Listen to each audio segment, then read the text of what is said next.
అందరికీ వందనములు. Praise lord.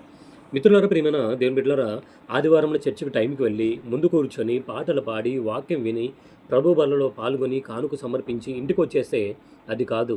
నీ బ్రతుకు ద్వారా దేవునిని మహిమపరుస్తూ దేవుడు కోరుకున్న మార్గంలో నడుస్తూ సువార్త చెప్పించుకునే స్థితిలో కాకుండా సువార్త చెప్పే స్థితిలో ఉంటూ ఆస్తుల మీద కాకుండా ఆత్మల మీద ధ్యాస ఉంటూ పరిశుద్ధంగా జీవిస్తూ పవిత్రంగా బ్రతుకుతూ ఈ లోక మాలిన్యం అంటించుకోకుండా జీవించడం నీ దగ్గర నుంచి దేవుడు కోరుకునే నిజమైన ఆరాధన.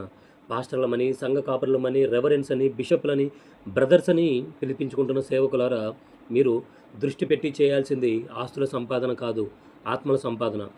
సాతాను నిన్ను ఈ లోకంలో దేవుని ధ్యాస లేకుండా అందము, ఐశ్వర్యం, అధికారం, పలుకుబడి, ఉద్యోగం, వ్యాపారం అంటూ ఇలా నిన్ను ఏదో ఒక విధంగా బిజీ చేసి దేవుని మీద ఆలోచనే లేకుండా కలిగిస్తాడు నీకు శోధన.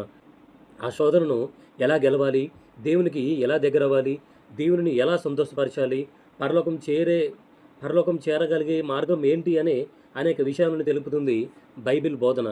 పరలోకంలో ఆ పరమ తండ్రికి నిన్ను తన యొద్దకు తిరిగి రప్పించుకోవాలని, పరలోకం నిన్ను ఎలాగైనా చేర్పించుకోవాలని, సాతానును నువ్వు ఎలాగైనా గెలవాలని ఎదురుచూస్తూ, మూడు నాళ్ళ ముచ్చట కోసం నువ్వు పడే తపనను చూస్తూ, నువ్వెక్కడ తనకు లోబడక నరకానికి వెళతావేమో అని నీకు ఆరోగ్యాన్ని, ఆయుష్ను, బ్రతికుండగానే మారే మరో అవకాశాన్ని ఇస్తూ నీకోసం ఆయన పరలోకంలో పడుతున్నాడు ఆవేదన.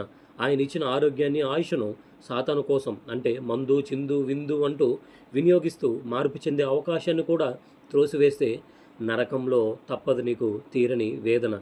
ఈ లోకంలో నీ ఆనందంలో, సంతోషంలో, పాప సంబంధమైన వాటిలో పాలు పంచుకున్న వారు నీతో పాటు అందరూ కలిసి నరకానికి చేరాక పరమ తండ్రి వినిపించుకోడు అక్కడ మీ రోదన.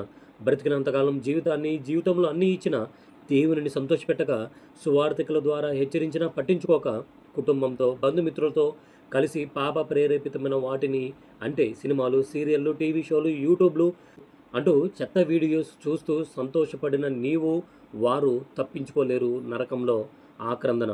ఆ ఆక్రందనను మీరు ఎదుర్కొనకూడదంటే ఇప్పటికైనా బైబిల్ బోధనలకు, వాక్యపై హెచ్చరికలకు, నువ్వు చేసేది తప్పు, పాపం అని తెలియజేసిన దైవ సంబంధ వ్యక్తుల గద్దింపులకు జరగాలి. మీలో మార్పుకై స్పందన. ఒప్పుకోవాలి నువ్వు చేసిన ప్రతి చిన్న పాపమును. నువ్వు చేసేది నిన్ను నరకానికి చేర్చేది పాపమనే పెద్ద ప్రమాదమని చెప్పినా వినకుండా నువ్వు నీకు చెప్పిన వారితో పెట్టుకున్న వాదన. ప్రారంభించు. నిన్ను వలె నీ పొరుగు వారిని ప్రేమించమని, మోసపు చూపే వ్యభిచారమని, ధనాపేక్ష సమస్తమైన కీడులకు మూలమని, ఇలా ఎన్నో ఆత్మీయంగా బలపడే, స్థిరపడే విధంగా చెప్పినటువంటి బైబిల్ పరిశోధన. బైబిల్ ధ్యానిస్తుంటే మనసుకు, నోటికి, చెవికి, కంటికి వాక్యం పెడుతుంది పాపం చేయకూడదనే నిబంధన. పాపాన్ని జయించి సాతానుపై విజయం దేవుని కృపతో, సహాయంతో సాధించి పరలోకం ఎలాగైనా చేరాలనే ఉద్దేశంతోనే సాగాలి నీ యొక్క ఆధ్యాత్మిక సాధన. పరిశుద్ధాత్మ సహాయంతో ఆత్మల సంపాదన పనిలో వాక్యం ప్రకటిస్తుండగా రావాలి పాపల మనసులలో పాపపు ఒప్పుకోలు అనే ప్రతిస్పందన.